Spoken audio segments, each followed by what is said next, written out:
পুরানো এক শহর ছিল যার নাম সফফান নগরী।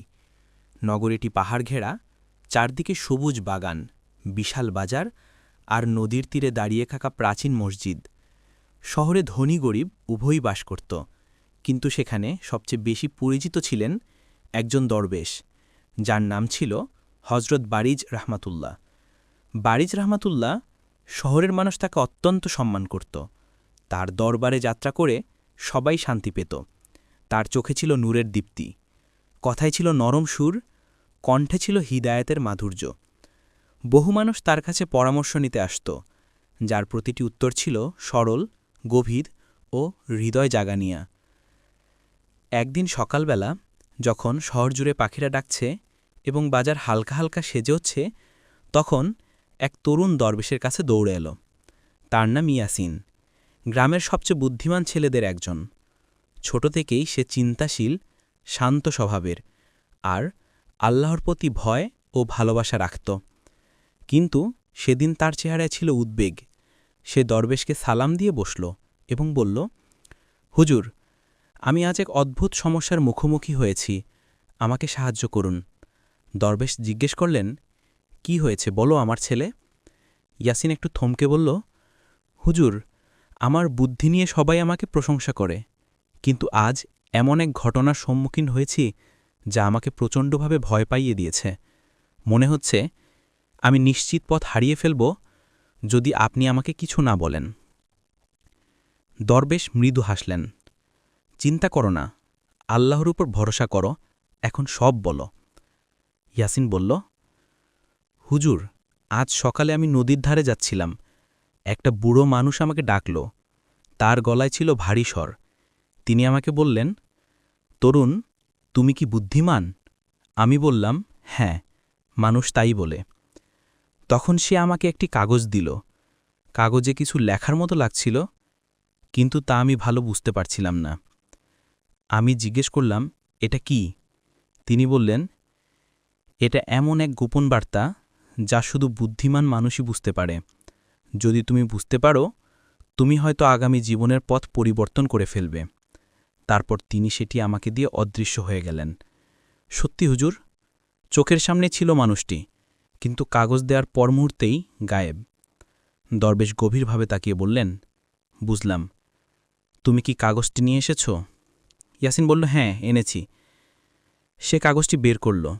দেখতে পুরাতন, মাটির ধুলায় ভরা, কিন্তু স্পষ্ট আঁকা ছিল কয়েক লাইন। দরবেশ ধীরসুস্থে কাগজটি নিলেন, একটু সময় নিয়ে পড়লেন, মৃদু হাসলেন। ইয়াসিন উদ্বিগ্ন হয়ে জিজ্ঞেস করল, হুজুর, কি লেখা আছে এতে? এটা কি কোনো গোপন রহস্য? দরবেশ বললেন, হ্যাঁ, রহস্য আছে, কিন্তু ভয় পাওয়ার কিছু নেই। এ রহস্যের উত্তর তোমার ভেতরেই লুকিয়ে আছে। যদি গল্পটি ভালো লাগে তাহলে লাইক, কমেন্ট এবং এসআর ভয়েস বাংলা চ্যানেলটি সাবস্ক্রাইব করতে ভুলবেন না। দরবেশ মৃদুকণ্ঠে বললেন, এই বার্তাটি একটি পুরানো পরীক্ষার। বহু যুগ আগে এক আল্লাহওয়ালা ব্যক্তি তার শিষ্যদের বুদ্ধি পরীক্ষা করতে এমন প্রশ্ন লিখতেন। এতে ৩টি লাইন ছিল। ১. যা দেখো তা সবসময় সত্য নয়। ২. যা শোনো তা সবসময় প্রমাণ নয়। ৩. যা ভাবো তা সবসময় বাস্তব নয়। এই ৩ লাইনের রহস্য বুঝলে একজন মানুষ জীবনভর ভুল পথে যাবে না। ইয়াসিন কিছুটা অবাক হয়ে বলল, হুজুর, এত সাধারণ কথা, এতেই কি রহস্য?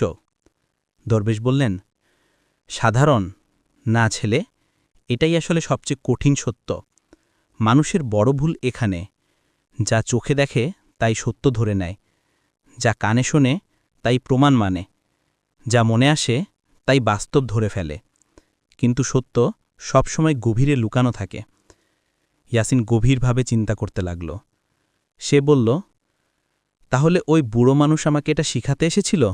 দরবেশ মাথা নেড়ে বললেন, হ্যাঁ, কিন্তু শুধু তাই নয়, তোমাকে আরও বড় পরীক্ষার দিকে নিয়ে যেতে চেয়েছিল।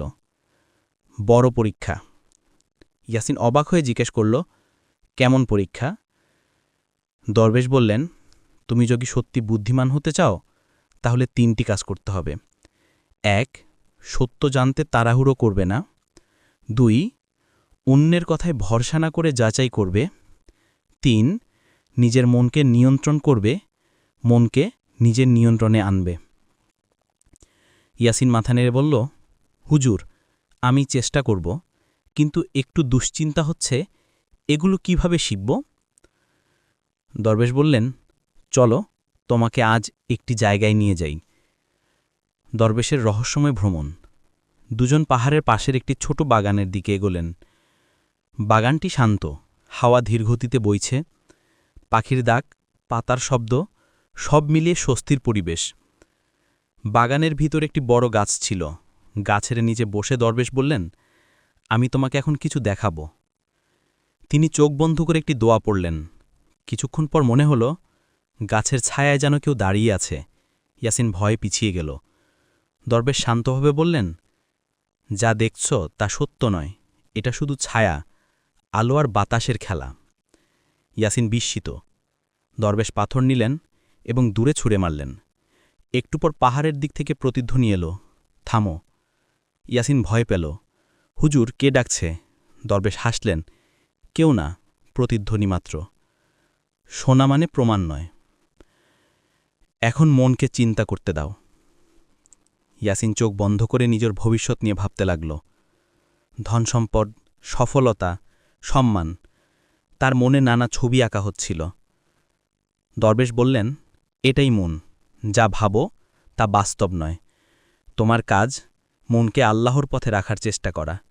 মন যত ভাসবে তুমি তত পথ হারাবে। ইয়াসিন তখনই উপলব্ধি করল, জীবনের বড় অংশ সে হয়তো ভুল ভেবে কাটিয়েছে।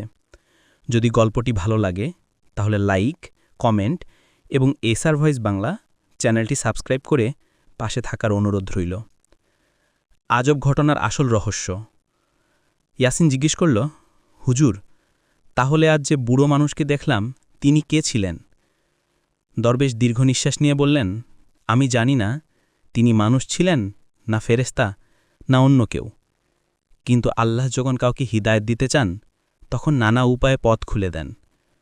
হয়তো সেই ব্যক্তি ছিল আল্লাহর কুদরতের একটি মাধ্যম।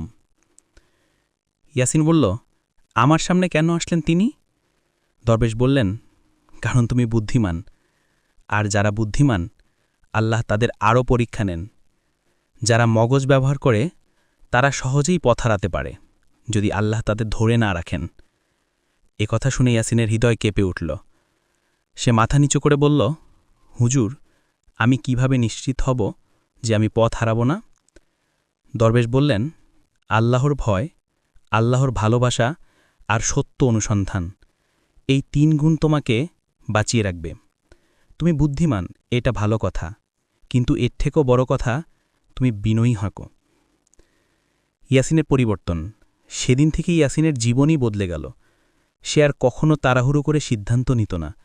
সে মানুষের কথায় অন্ধ বিশ্বাস করত না। সে নিজের মনকে অযথা ভেসে যেতে দিত না। প্রতিদিন ফজরের পর সে বাগানে এসে বসত, মনকে শান্ত রাখত, দরবেশের কাছে শিক্ষা নিত। শহরের মানুষ লক্ষ্য করল, ইয়াসিন আগের চেয়েও আরও শান্ত, আরও জ্ঞানে ও আলোয় ভরে উঠেছে। অনেকে তার কাছে এসে পরামর্শ চাইত। সে তাদের বলতো, সত্য সবসময় দেখা যায় না, সত্য সবসময় শোনা যায় না, সত্য সবসময় মনে আসে না, সত্য হৃদয় থাকে, আর আল্লাহ যার হৃদয় পরিষ্কার করেন সেই সত্য দেখতে পারে। একদিন দরবেশ বারিজ রহমাতুল্লাহ ইয়াসিনকে বললেন, তোমার আজব ঘটনা ছিল আসলে তোমার জীবনের মোড় ঘোরানোর ঘটনা। আল্লাহ তোমাকে দিয়ে বড় কাজ করাবেন, তুমি শুধু সত্যের ওপর থাকো। ইয়াসিন কান্না ভেজা চোখে বলল, হুজুর, আপনার দোয়া চাই। দরবেশ হাত তুলে দোয়া করলেন, হে আল্লাহ, তাকে হিদায়েত দিন, তার বুদ্ধিকে নূরে ভরে দিন, সত্যকে তার সাথী করে দিন। বাতাসে তখন শান্তির সুবাস ভেসে বেড়াচ্ছিল। বাগানের পাখিরা ডাকা শুরু করেছিল। দিনের আলো ধীরে ধীরে চারদিকে ছড়িয়ে পড়তে লাগল, যেন আসমান ও ইয়াসিনের নতুন জীবনের সূচনা উদযাপন করছে।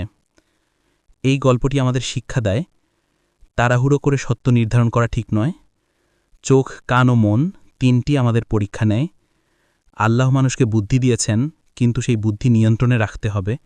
সত্য, বিনয় আর আল্লাহর ভয় মানুষকে সঠিক পথে রাখে।